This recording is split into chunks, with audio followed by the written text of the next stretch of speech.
Some heroes never sought the spotlight. This is their story.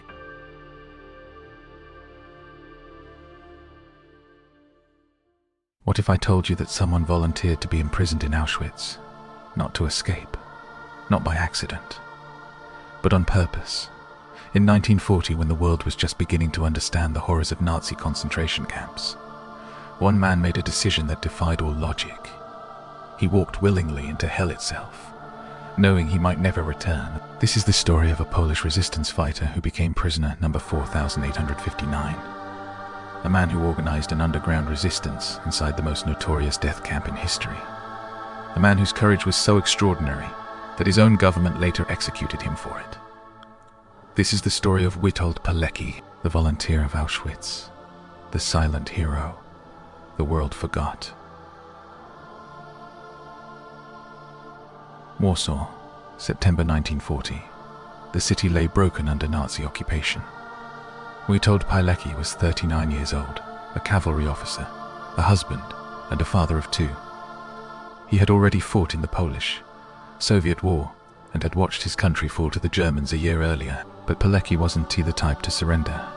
While many Poles had fled or gone into hiding, he had joined the underground resistance movement, known as the Secret Polish Army.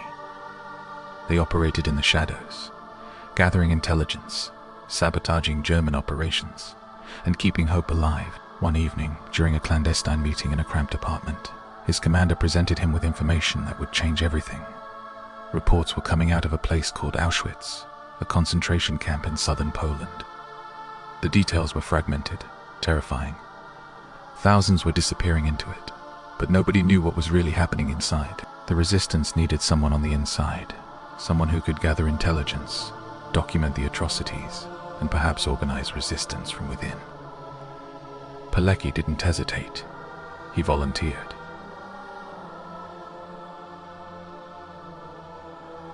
The 19th of September, 1940.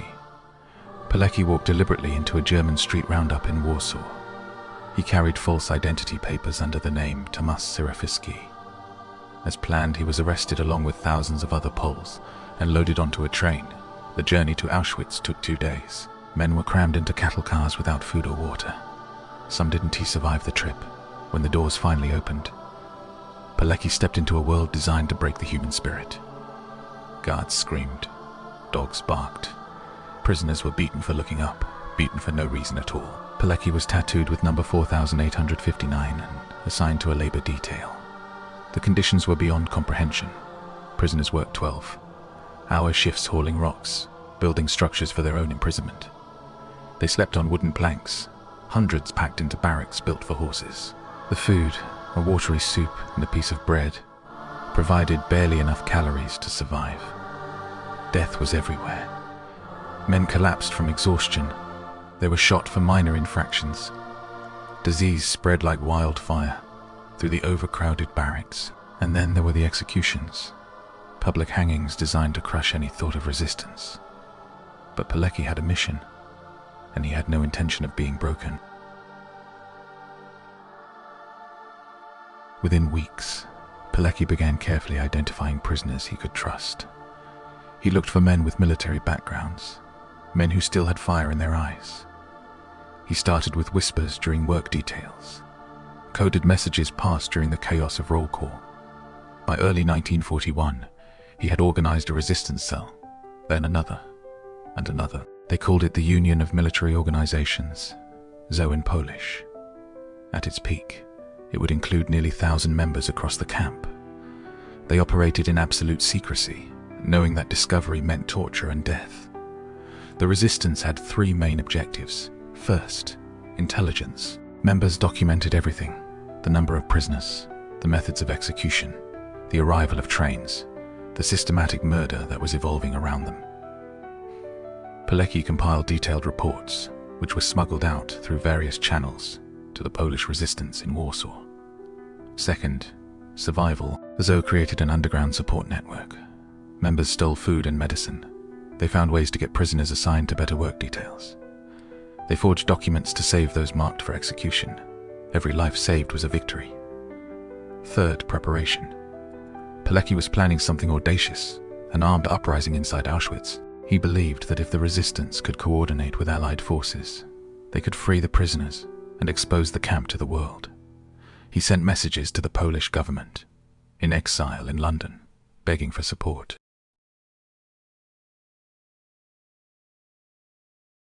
But as 1941 turned to 1942, Auschwitz transformed into something even more sinister. The Nazis began implementing the final solution: the systematic extermination of European Jews. Pilecki watched as trains arrived daily, packed with families, men, women, children. They were told they were being resettled. Instead, most went directly to the gas chambers, disguised as shower rooms. Those who survived the selection process were worked to death. The death toll was staggering, thousands murdered every day. The crematoria ran constantly, their chimneys belching smoke and ash that covered the camp like toxic snow. Pilecki continued documenting everything. His reports became more desperate. He described the industrial-scale genocide in detail, hoping the world would intervene. He sent message after message to the Polish government and the Allies. Attack the camp. Bomb the railways. Do something. But no help came.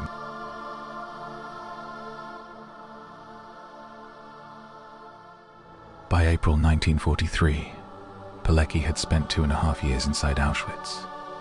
He realized that no rescue was coming. If the world was going to learn the truth, he would have to escape and tell them himself. Escape from Auschwitz was considered impossible. The camp was surrounded by electrified fences, watchtowers, patrols, and a 40-kilometer exclusion zone. Hundreds had tried. Almost all had died. But Pilecki had been planning meticulously. He and 2 other resistance members worked in a bakery outside the main camp. On the night of the 26th of April, 1943, they made their move. They cut through a door bolt, slipped past guards during a shift change, and ran. For 3 days, they moved through forests and fields, hunted by German patrols and search dogs. They survived on stolen vegetables and stream water. Against all odds, they made it. Pilecki reached Warsaw and immediately reported to the resistance command. Pilecki wrote a comprehensive report, over 100 pages, documenting the systematic murder of millions. He described the gas chambers, the crematoria, the medical experiments, the daily atrocities. It was one of the first eyewitness accounts of the Holocaust. The report was translated, sent to the Polish government, in exile in London. From there, it reached British and American intelligence, and they did almost nothing. Western leaders found the reports too extreme to believe. Some thought they were exaggerations. Others simply didn't care enough to act. The death factories continued operating for another 2 years. Pilecki was devastated. He had risked everything, documented everything, and the world had shrugged. But he wasn't finished fighting.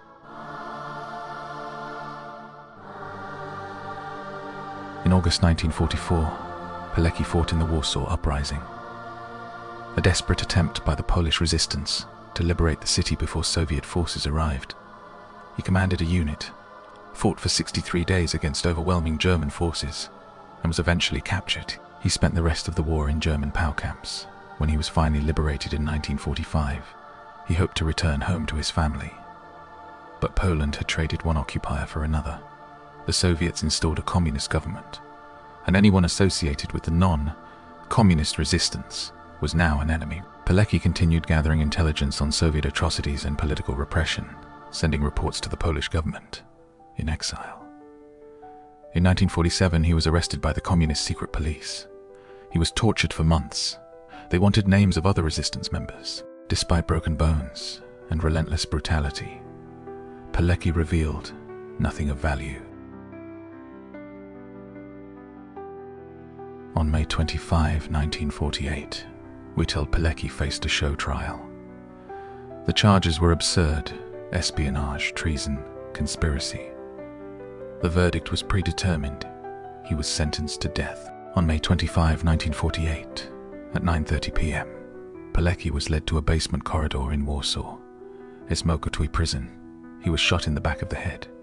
His body was thrown into an unmarked mass grave. The man who had volunteered for Auschwitz, who had organized resistance in hell, who had survived 3 years of unimaginable horror, was executed by his own countrymen. For decades, his name was erased from history. The communist government declared him a traitor. His family was persecuted. His story was forbidden.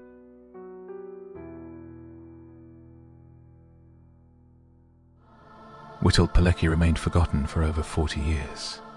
It wasn't until 1989, after communism fell in Poland, that the truth could finally be told. In 2006, he was posthumously honored as one of Poland's greatest heroes. In 2013, he received the Order of the White Eagle, Poland, as highest decoration. But here is what haunts me about Pilecki. Story, he volunteered for Auschwitz. He witnessed the worst of humanity and responded with the best of humanity. He risked everything to tell the world the truth, and the world didn't. He listened. Pilecki's reports could have saved hundreds of thousands of lives if Allied forces had acted. But they didn't bomb the railways. They didn't strike the camps. The machinery of genocide continued. So why tell this story now? Because heroes like Pilecki prove something essential, that even in the darkest circumstances, even when surrounded by evil, even when the world isn't watching, courage still matters. Resistance still matters. Standing up still matters. Witold Pilecki chose to walk into hell to expose it. He didn't ask for recognition. He didn't expect to survive. He did it because it was right.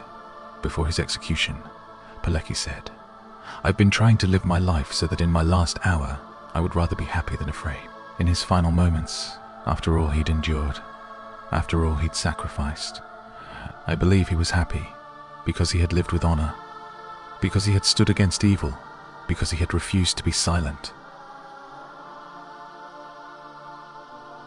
His name is Witold Pilecki, and he should never be forgotten again. This was the silent hero. If this story moved you, share it. The world needs to remember the people who fought in the shadows so that we could live in the light.